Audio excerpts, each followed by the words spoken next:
et messieurs, bonsoir et merci de nous rejoindre pour cette nouvelle édition. Les titres. Le Conseil des ministres s'est réuni aujourd'hui jeudi 19 décembre 2013, examinant et approuvant des projets de loi. La Cour constitutionnelle a rejeté faute de preuves plusieurs recours émanant de partis politiques. En Centrafrique, les institutions internationales dénoncent les combats qui continuent entre Anti-Balaka et la Séléka. Bonsoir et bienvenue. Le Conseil des ministres s'est réuni aujourd'hui jeudi 19 décembre 2013 sous la présidence de M. Mohamed Abdelaziz. Le Conseil a examiné et approuvé les projets de loi suivants. Projet de loi autorisant la ratification de l'accord de financement signé le 9 juillet 2013 au Koweït entre le gouvernement de la République islamique de Mauritanie et le Fonds arabe pour le développement économique et social destiné à sa contribution au financement du projet du nouvel aéroport international de Nouakchott. Projet de loi autorisant la ratification du contrat de financement signé le 17 octobre 2013 à Nouakchott entre le gouvernement de la République islamique de Mauritanie et la Banque européenne d'investissement destinée au financement du câble terrestre de communication en Mauritanie.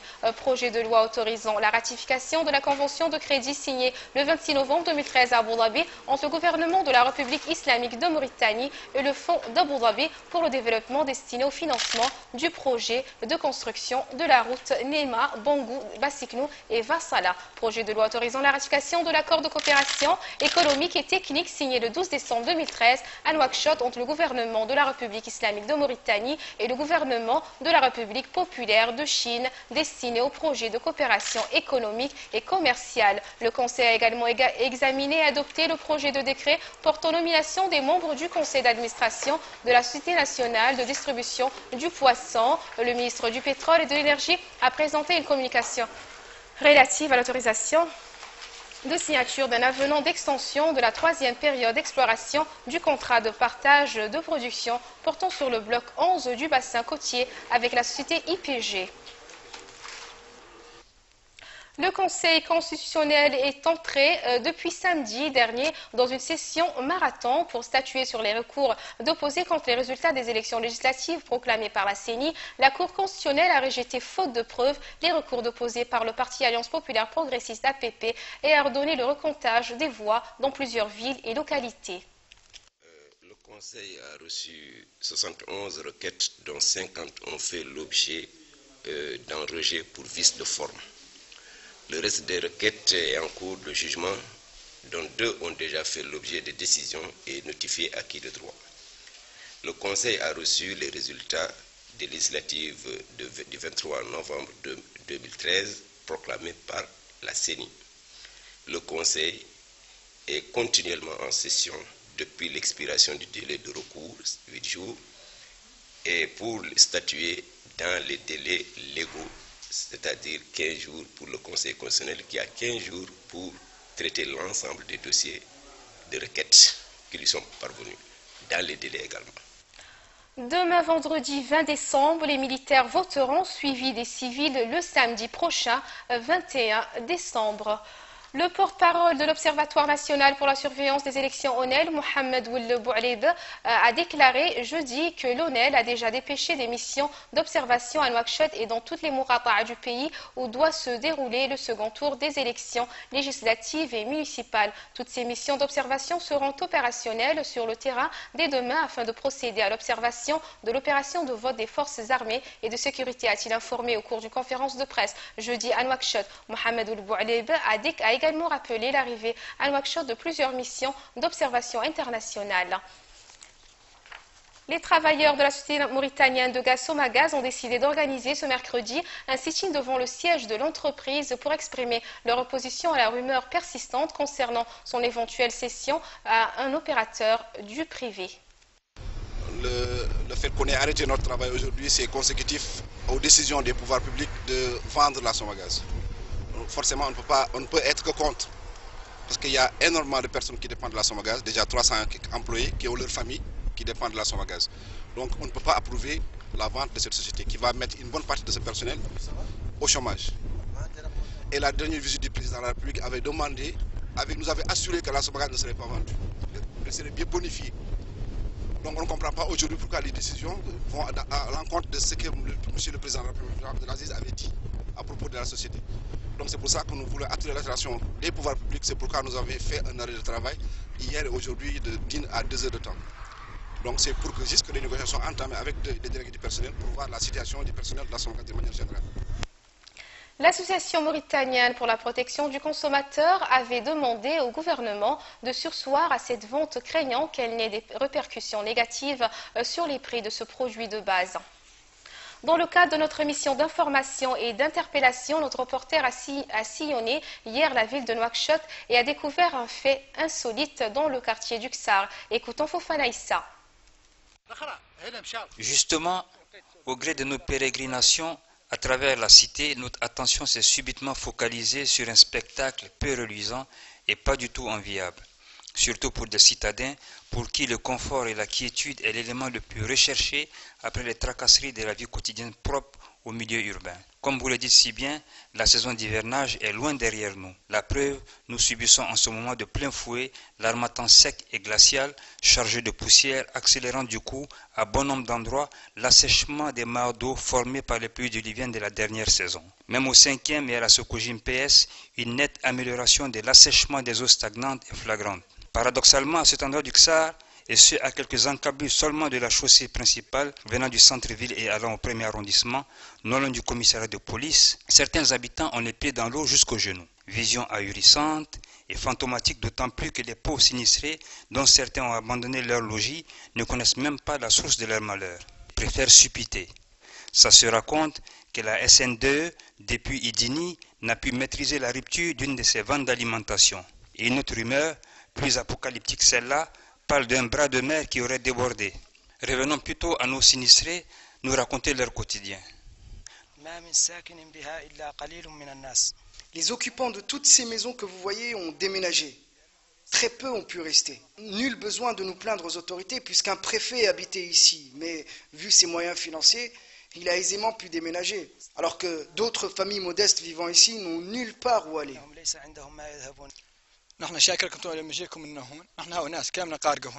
Nous vous remercions sincèrement d'être venus nous voir. Tout est inondé ici. Et ça fait 4-5 mois que cela dure. Tout le monde a déménagé. Et voyez vous-même, ça se passe de commentaires. Le maire n'est pas venu nous voir, aucun représentant n'est venu nous voir. Nous demandons aux autorités compétentes de nous prendre en charge. Nous vous ferons suivre dans les prochaines heures l'évolution de cette triste situation. La ville de Nouakchott est menacée par les eaux qui déferlent sur la ville à cause de, entre autres raisons, l'action négative des vendeurs de sable. En effet, le sable, qui est de fait un rempart contre l'avancement des eaux de la mer, est soumis à un pillage systématique de ces prédateurs qui en tirent d'énormes profits. Un reportage de Dago Diagana. Nouakchott est assis sur les sables et adossé à l'océan. Plus qu'une simple inquiétude, mais une réalité. Elle est le point de rencontre des sables venus de l'Est désertique. Les entrepreneurs mauritaniens utilisent en effet le sable blanc volé à l'ouest de la capitale pour ériger des châteaux et des maisons. Dès lors, le désert progresse inexorablement et les vagues menacent la ville de Nouakchott. Le sable, la mer, le désert, trois mots qui évoquent à la fois la beauté et la crainte, qui dans le cas précis de Nouakchott peut signifier l'espoir et la peur de l'inconnu. Nous, c'est des gens qui vendent le sable ici au Carrefour, Ouadhibou. Et c'est la section de bain de Tafarzena. Pour les sables, c'est vrai, on sait que depuis la mer, ça fait maintenant à peu près de 15 ans, c'est interdit de prendre le sable au mer, côté de la mer, tous les côtés de mer. Ça, c'est ce qui est interdit. Les autorités ont donc interdit l'usage des sables de mer. Malheureusement, les dunes de sable qui constituent autant de barrières entre la ville de Nouakchott et la mer sont particulièrement appréciées par les vendeurs de sable. Les risques, ce qui va éviter, ce qui va arranger ça, et ce qui va régler ça, c'est le gouvernement. Nous, des citoyens, on prend le sable, on vit avec le sable. On a déjà, je peux te montrer ça ici. Déjà, regarde, tu prends ça. Ça, c'est l'instruction de bain de Nouadhibou. Vas-y. Ça, c'est l'instruction de bain de Nouadhibou. Tu as à peu près 45 bennes. Ça, c'est l'instruction de bain de Nouadhibou, Carrefour Nouadhibou. Chaque ben, il y a 7 personnes. Hein? Vers les 70 à Nouadhibou. Ça, c'est pour les sections de Ben Tabarzane seulement. Les autres quartiers. Au niveau de la plage? Non, c'est interdit au niveau de plage. Nous, on prend le sable, parfois, on ne sait même pas où. On ne sait même pas où. Parce que, pourquoi? parce qu'on a demandé plusieurs fois de nous donner une place pour prendre le sable. Néanmoins, malgré ces perspectives, l'océan Atlantique ne risque-t-il pas de se transformer en catastrophe pour la capitale mauritanienne? Des habitants semblent bien comprendre le danger du pillage auquel se livrent les marchands de sable. Un ensemble d'opérateurs économiques réunis au sein du groupement d'intérêt économique AGMZ a adressé au président de la commission des passations des marchés publics dont ampliation a été faite à El Wataniya avec pour objet de décrier le système d'attribution des marchés publics tel qu'il est pratiqué aujourd'hui et demander la fin du monopole de certaines entreprises de la place qui accaparent toutes les parts depuis des décennies au détriment de certaines PME pourtant très compétitives en termes d'offres qualité-prix. Un reportage de Fofana Issa.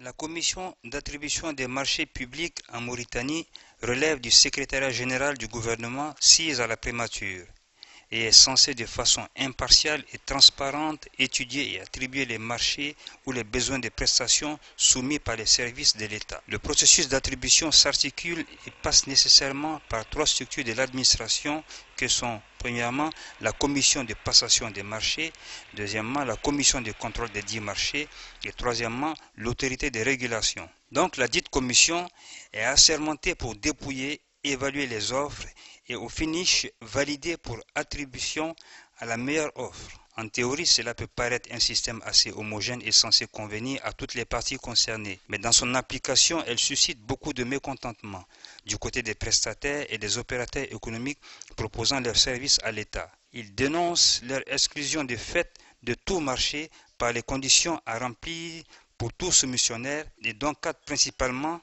constitue un obstacle infranchissable pour les entreprises surtout naissantes et offrant un service pourtant de qualité et à des coûts étudiés selon eux, mais dont les offres sont très souvent rejetées.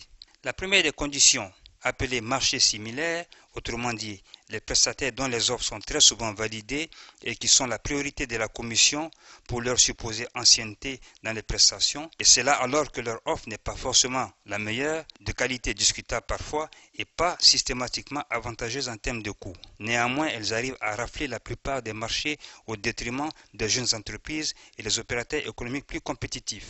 Écoutons à ce sujet le porte-parole du groupement d'intérêt économique AGMZ, M. Moulay Oulidris. Tout simplement, ce que je demande, à ce qu'il y ait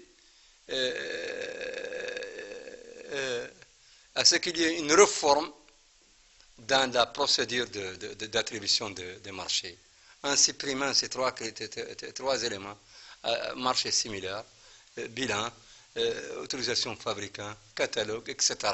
Ça permet à tout le monde. Nous, on paye nos obligations fiscales. Nous sommes à jour. Vis-à-vis de la sécurité sociale, nous sommes à jour. Donc, nous n'avons pas de problème. On ne cherche pas d'avance avant de fournir. Ou si nous demandons une avance, ce sera garanti, ce sera cautionné par une banque. Et c'est notre droit le plus absolu. Donc, on vous demande de contacter l'autorité de régulation, de la saisir à ce sujet. Par exemple, il y a tant de marchés qui vont se passer dans cette année. Et il faudrait que l'autorité de régulation puisse simplifier les conditions d'attribution. Une situation préoccupante a priori, mais une chose s'impose, vu la délicatesse du sujet, approcher l'autorité compétente qui est censée rassurer et rétablir le citoyen dans son bon droit. Nous y reviendrons donc pour vous dans nos prochaines éditions. L'actualité internationale à présent. La Centrafrique sera ce jeudi 19 et vendredi 20 décembre à l'heure du jour du sommet de l'Union européenne à Bruxelles. Les autorités françaises attendent un engagement franc et massif de leur partenaire. Human Rights Watch, dans son propre rapport, s'alarme de l'intensification de ces atrocités sectaires, compte rendu de Sid Ahmed Bouelilatou. Ancien rebelle musulman de la Seleka contre milice chrétienne anti-Balaka. Les violences interreligieuses ont fait plus de 1000 morts en Centrafrique en décembre, selon Amnesty International, parle des crimes de guerre et des crimes contre l'humanité. Dans son rapport publié vendredi, l'ONG souligne également que malgré la présence des troupes françaises et africaines, des civils continuent d'être tués quotidiennement. Human Rights Watch, dans son propre rapport, s'alarme également de l'intensification de ces atrocités sectaires en évoquant plus particulièrement la situation à Bossangawa. Selon Amnesty, le 5 décembre dernier, les anti-Balaka, anti-Machette, ont infiltré certains quartiers de Bangui, ont fait du porte-à-porte et tué jusqu'à environ 60 hommes musulmans. En représailles, les anciens de la Seleka ont mené des représailles à grande échelle contre les chrétiens, tuant près de 1000 hommes en 2 jours et pillant systématiquement les maisons des civils. L'ancien vice-président du Soudan du Sud, Riek Machar, accusé d'avoir initié les combats entre factions de l'armée qui ensanglantent le pays depuis dimanche, a appelé jeudi au renversement du président Salva Kiir et dit n'accepter de discuter que des conditions de son départ. Un compte-rendu d'Ahmed Hassan. Des rebelles présentés comme partisans de l'ex-vice-président sud-soudanais Riek Machar ont pris jeudi la localité de Bor, au nord de Juba.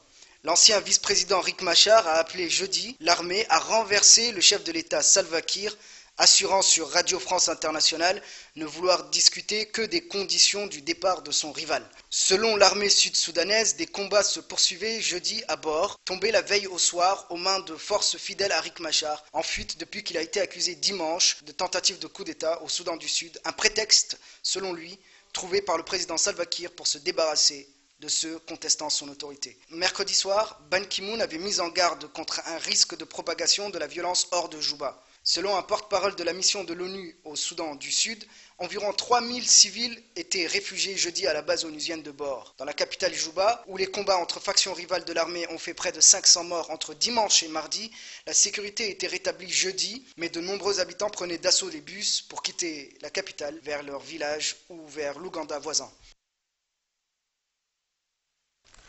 Le désir d'aider l'Ukraine et son peuple fraternel explique la décision de la Russie d'accorder un prêt à ce pays, a déclaré le président russe Vladimir Poutine lors de la grande conférence de presse annuelle. Compte rendu d'Ahmed Hassan. Interrogé sur les 15 milliards de dollars accordés mardi 17 décembre par la Russie à Kiev, Vladimir Poutine a déclaré ce jeudi que la Russie aide l'Ukraine en tant que pays frère et peuple frère. Vladimir Poutine a été accusé par l'Union européenne d'avoir fait pression sur Kiev pour empêcher la signature de cet accord historique. Le refus de Kiev de signer a provoqué une mobilisation considérable de l'opposition qui occupe depuis près d'un mois le centre de la capitale ukrainienne et exige la démission du président Viktor Yanukovych et de son gouvernement. Le président ukrainien Viktor Yanukovych, soutenu par son homologue russe Vladimir Poutine, a mis en garde jeudi les Occidentaux contre toute ingérence dans la crise politique en Ukraine. L'Ukraine, où l'opposition pro-européenne conteste son régime dans la rue depuis près d'un mois. Accusé par l'opposition d'avoir bradé à Moscou la souveraineté du pays, le chef de l'État a défendu les accords économiques conclus mardi en Russie et dénoncé les tentatives anticonstitutionnelles de prise de pouvoir en Ukraine. Les Occidentaux ont apporté un fort soutien à l'opposition ukrainienne, les États-Unis ayant même indiqué qu'ils envisageaient des sanctions contre les fonctionnaires ukrainiens responsables de la répression contre les manifestants. Le reste de l'actualité en bref et en images avec Sid Ahmed Bouedilato. Un kamikaze a fait exploser ses chars jeudi parmi une foule de pèlerins chiites à Dora, quartier essentiellement sunnite du sud de Bagdad, tuant au moins 10 personnes et en blessant 23 autres. L'attentat n'a pas encore été revendiqué. Les deux Corées ont repris langue jeudi pour la première fois depuis l'exécution de l'oncle du dirigeant nord-coréen Kim Jong-un et l'éviction de son entourage qui nourrissent les inquiétudes sur l'instabilité du régime communiste. 2 Palestiniens ont été tués en Cisjordanie en moins de 24 heures par l'armée israélienne. C'est dans ce contexte que le Premier ministre israélien a annoncé que la construction des colonies ne cesserait pas un instant. Ahmed Shavir, dernier Premier ministre du président égyptien Hosni Moubarak et candidat à la présidentielle de 2012, a été acquitté jeudi au Caire par un tribunal qui l'a jugé par contumace, depuis qu'il a fui aux Émirats arabes unis. Ce journal est à présent terminé. Le rappel des titres. Le Conseil des ministres s'est réuni aujourd'hui, jeudi 19 décembre 2013, examinant et approuvant des projets de loi. La Cour constitutionnelle a rejeté faute de preuves plusieurs recours émanant de partis politiques. En Centrafrique, les institutions internationales dénoncent les combats qui continuent entre Anti-Balaka et la Seleka. Ainsi s'achève notre édition. Merci mesdames et messieurs de votre aimable attention et restez au programme de l'Ouadaniya.